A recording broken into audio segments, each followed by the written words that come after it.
ผลการประกวดนางสาวงามอัตปือประจำปี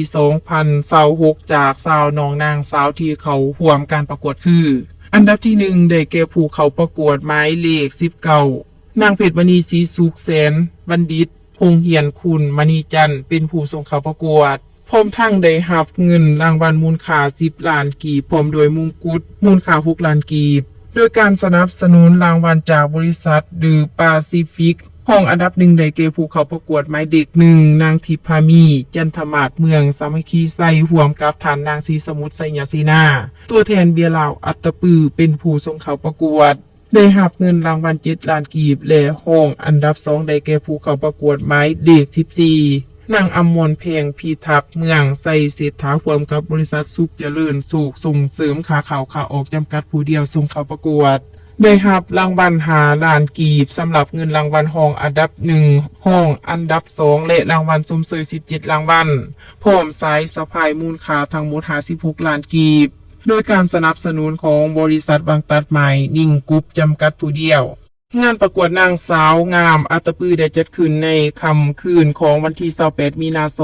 ม 2026ที่หอหลักเมืองแขวงอัตปือโดยได้รับเกียรติเข้าร่วมงานของฐานพลโทบรรทองกมณีรัฐมนตรีกระทรวงป้องกันความสงบมีฐานบุญถึงดวงสวรรค์เลขาพรรคแขวงอัตปือพร้อมด้วยคณะรับผิดชอบงานประกวดตลอดหอดบรรดามวลชนชาวแขวงอัตปือเป็นจำนวนหลวงหลายที่ได้เข้าร่วมซุ่มร่วมให้กำลังใจบรรดานางสาวงามที่ได้เข้าประกวด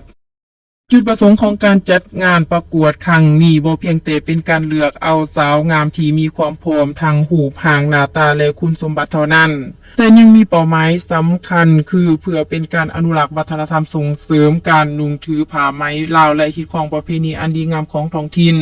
และส่งเสริมการท่องเที่ยวแหล่งท่องเที่ยวที่เป็นเอกลักษณ์ของแขวงอัตตปือให้เป็นที่หูจักอย่างกว้างขวางและเป็นการสร้างเวทีเปิดโอกาสให้วัยหนุ่มยิ่งได้แสดงความสามารถไหวพริบและความหูหอบตัวซึ่งบรรยากาศภายในงานประกวดเมนหักษาใดวัฒนธรรมฮิตของประเพณีอันดีงามของศาสตร์ของท้องถิ่นเต็มไปด้วยแสงสีเสียงที่สวยสุดงดงามบรรดาน้องนางสาวงามตัวแทนจากภาคส่วนต่างๆในทั่วแขวงได้ปรากฏตัวในสุดประจำเผ่าและสุดผ้าไหมที่สวยสุดงดงามแสดงให้เห็นถึงความปราณีตของสีมือการตำเพียนเพของชาวแขวงอัตตปืองานประกวดครั้งนี้จบลงด้วยความประทับใจสร้างหอยหยิบและความภาคภูมิใจให้แก่ชาวแขวงอัตตปือซึ่งถือเป็นการยกระดับงานประกวดระดับท้องถิ่นให้มีความสากลหลายขึ้น